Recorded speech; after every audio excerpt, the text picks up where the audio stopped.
All right. So people have some questions about the growth tool for the comment tool. Not a problem. Let's check it out.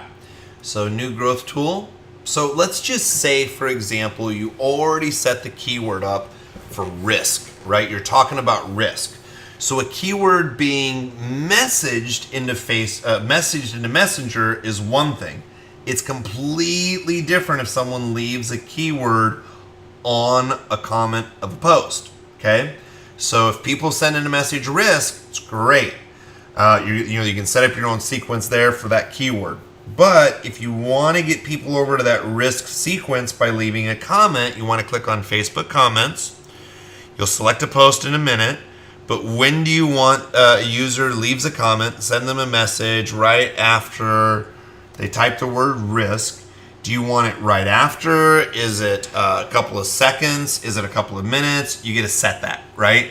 So for instance, if you have a Facebook Live, maybe you follow up within 5 or 7 minutes later. It's completely up to you on how you want to do this. If you want people getting messages while you're on Facebook Live, I'm going to show you how to set it up on a Facebook Live. It's completely up to you. There's different reasons for different ways. But only trigger for comments with these words, risk. Track first level comments only. I don't do that because, for example, if Betty said risk and then John commented under Betty or commented on Betty's comment and said risk, John wouldn't get this message. So I don't track first level comments, okay?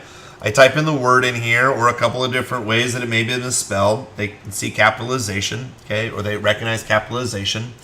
And then what happens is I'm going to go ahead and select a post, right? And the post that I'm going to select, I can select any post I want. Let's say this post, for example. Great.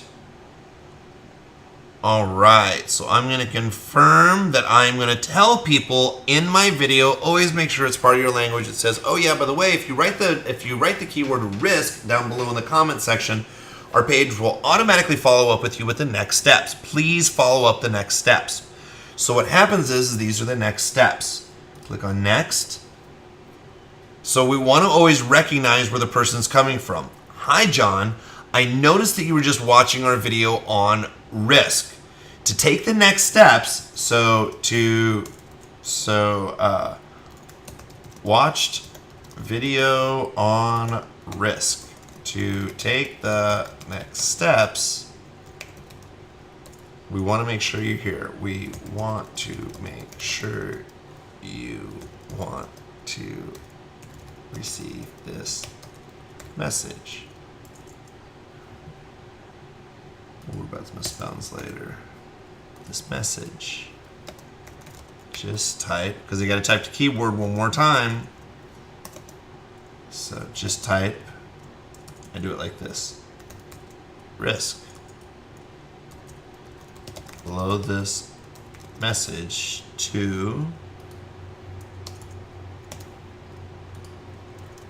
get your dedicated info. I'm fat fingering a lot of stuff tonight. It's great. Okay, dedicated info. That's why these are all rough drafts. To get your info, you can stop these engagements at any time by replying stop. Right? That's it. So we want to let people know when they comment, our page will follow up with them automatically. When their page follows up with them automatically, follow over to the next steps. Because if they get the message but don't type in the word risk, then nothing's gonna. It's like a double opt-in. Nothing's gonna happen. So when you set these up, you can preset these up. So you can set these up, for example, select a post, and then when you're ready, your Facebook Live goes up. It's live.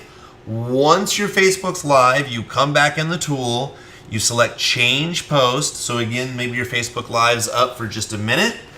Now you select the right post, and now you're going to be, so for instance, like we would select this post. Now you would be up and running. You just have to confirm right here. All the information's correct. Change from draft to active. You are now up and running on a Facebook Live. So when people leave a comment down below of risk, for example, they're going to be followed up with directly with the page. Let me know if you have any questions, but this is a great way to get people inside of your ManyChat options.